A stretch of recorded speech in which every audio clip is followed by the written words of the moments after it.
Mondays with Mike. It's going to be a bumpy ride for 2025. Well, you wanted to begin, and let's begin, talking about the DEI Dear Colleague letter.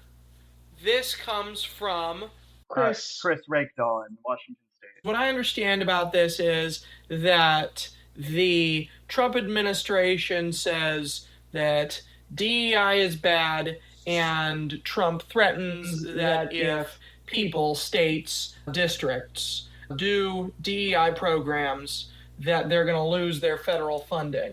But that the superintendent advises those in Washington state to call Trump's bluff with the idea that this request does not carry the force of law, and that a Dear Colleague letter is distinct from a procedural directive. Do I have it right? Yeah, the Trump administration had a whole bunch of executive orders trying to essentially discontinue DEI practices and policies throughout the government, and also instructing corporations and the business world and all other sorts of places to stop engaging in DEI practices.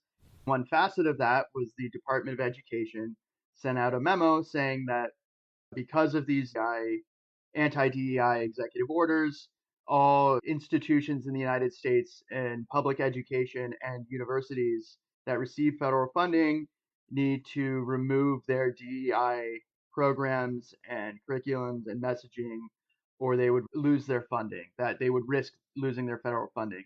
And Rakedahl's response, and also other states as well, is straightforward, that the memo is just an indication from the Department of Education that there's a change in policy from the federal government. It doesn't carry teeth, as it were, as in it's not a do this or you immediately lose funding kind of thing.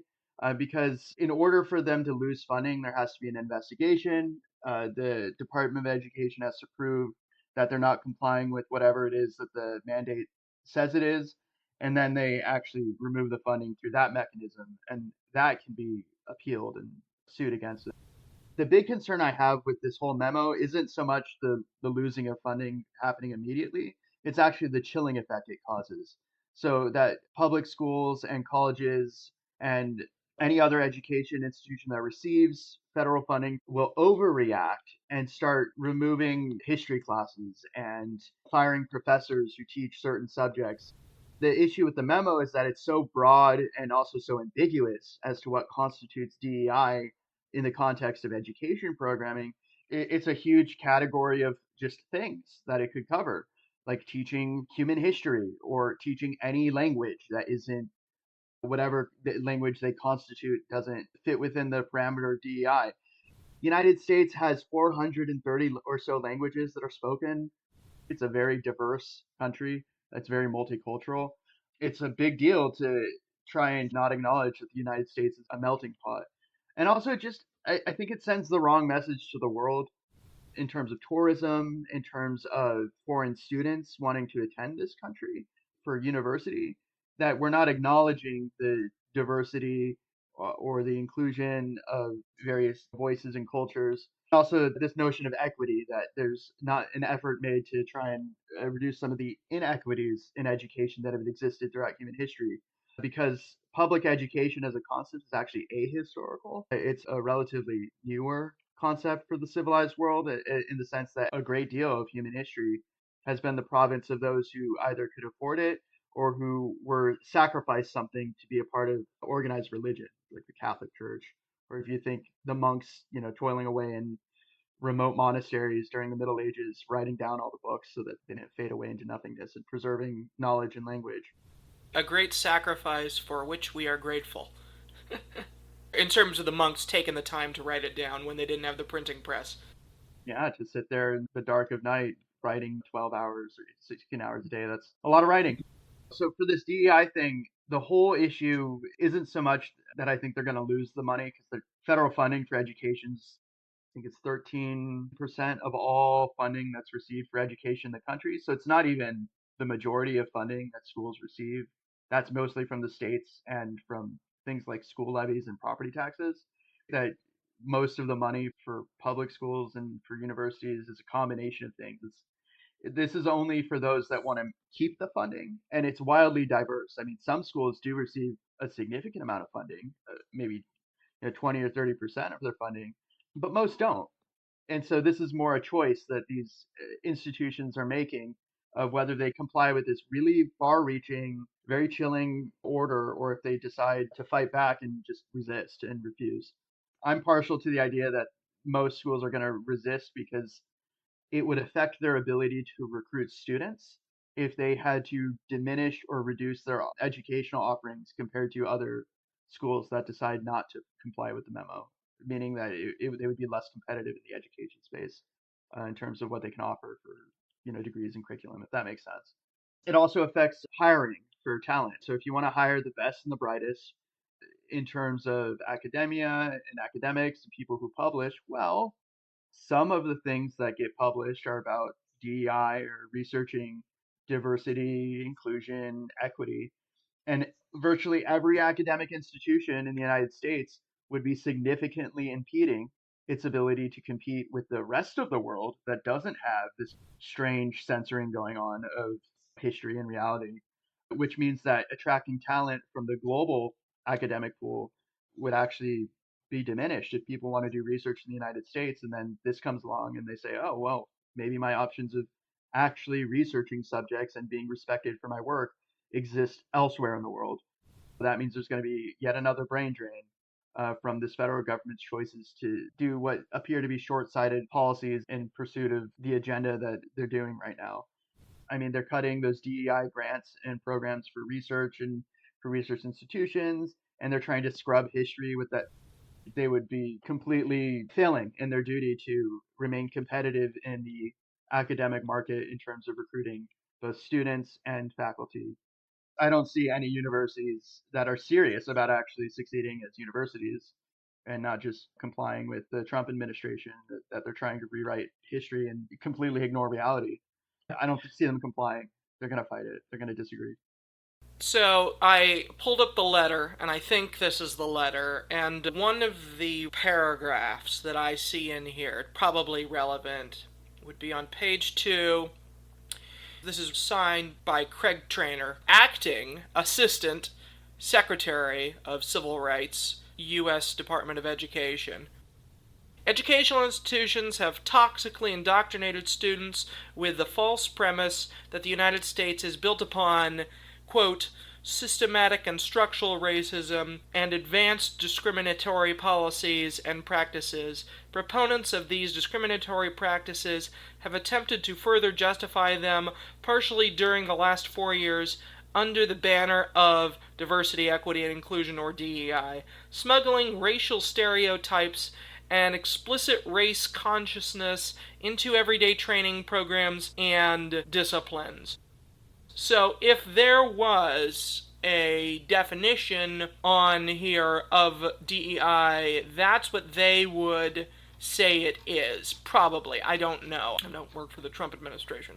But you're saying that this isn't a policy directive, so what we have to be concerned about is that this is going to cause people who study diversity, like American studies, gender studies, etc., to go elsewhere, but also people who want to be part of institutions where that is part of the conversation to go elsewhere, and that is going to have a deleterious effect on American universities. You're nodding, so I got that right, and you probably would add to the summary more.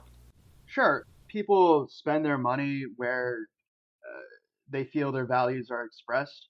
And so I'm thinking in terms of alumni donations, or look at the boycotts right now that are happening for stores that are getting rid of their DEI policies, and also Hmm. the movement to spend more money at stores that are retaining their DEI policies. Most recently, this occurred at Target. Uh, the whole point is that the government may do things and say things, but these institutions don't exist in a vacuum where they only respond to what the government says that they must do. They have other stakeholders involved. They have, in particular, almost all universities have to respond to the states in terms of their curriculum and their instruction and their policies. and they're beholden to state, local, and city laws. The DEI instruction is just that. It's a recommendation. Effectively, it's saying do this or you risk losing the funding. But a lot of these institutions have express laws and regulations they have to follow that aren't a recommendation. They are you must or you will lose funding. And that is a distinction that's super important.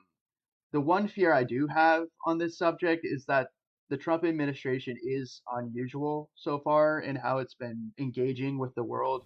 So, lest we forget, there was that executive order where they tried to shut down all domestic grants and loans, which would include the education funding, and they shut down all foreign funding. The concern I have is that this memo presented by the Department of Education may be telling schools, hey, do this or bad things will happen, and that this administration, compared to past administrations, may be quicker to shut down the spigot to just stop the flow of money and then get sued over and over again. That could be pretty devastating for some places because they do rely on the funding to, prop up their systems. But it's really important for certain things, like special education programs have oversight and funding.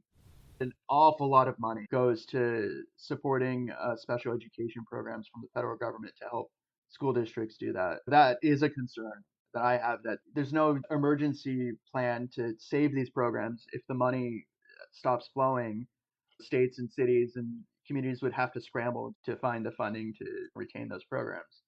Those were my thoughts on this subject. That it's a Yeah, complicated subject. It's not going away. It's a short-sighted idea to censor so much of human history, especially for these academic institutions that, again, have stakeholders. Since most of their funding doesn't come from the federal government, that might yeah. react in a very negative way if they feel that the universities aren't following what they're spending their money for, and they'll just move their support somewhere else.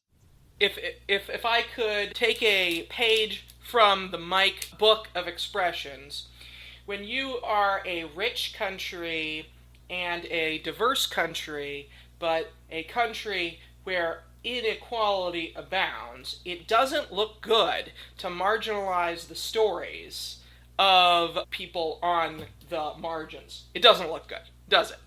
I agree. It does not look good at all.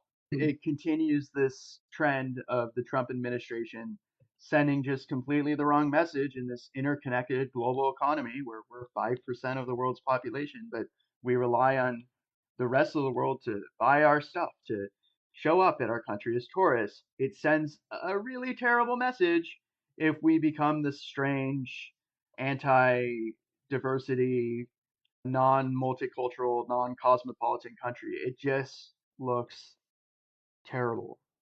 The argument that the Trump administration makes that they'll be good for the economy, good for inflation, good for food prices, just doesn't reflect reality if they're doing these short-sighted policies that jeopardize some of the immaterial economic inputs that occur in our economy. So there's two types of economies that exist. There's physical goods, right? I make a thing or I grow a thing and I sell it. And then there's the immaterial goods, so the cultural stuff and the academic stuff and the knowledge economy and services. And we are competing in a giant global marketplace for these things. And right now, the Trump administration is just going in the wrong direction on those things when it's cutting funding for research, for universities, for anything that used to be considered the marvel of the modern world. People want to go to United States universities and colleges because they deliver a good, measurable product of an education and a reputation.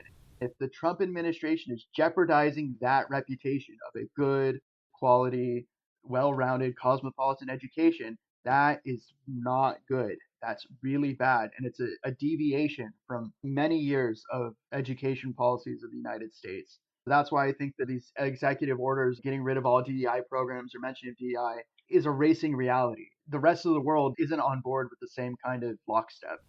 They don't have the same kind of dogma, the same kind of very narrow viewpoint of what constitutes legitimate education or what's worthy of being discussed.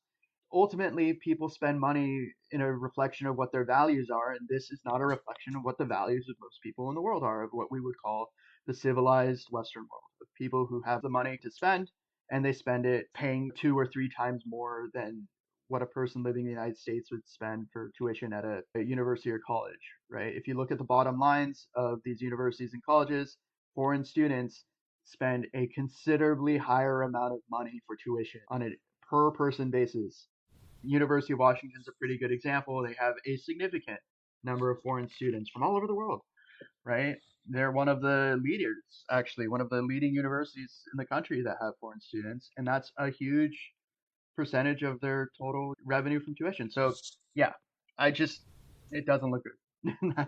It just sort of occurred to me, and I've been writing it down on this note card, the chain of events. See what you think about this.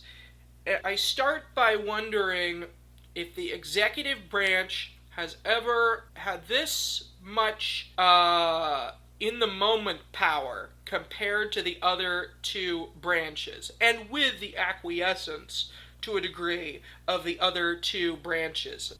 Maybe during the Civil War when Lincoln suspended. During a war, yeah, when he suspended habeas corpus, or World War II, but not for some time. Now, I'll share a personal anecdote. This exciting discussion continues next week on Mondays with Mike. We'll see you next week here on Mondays with Mike.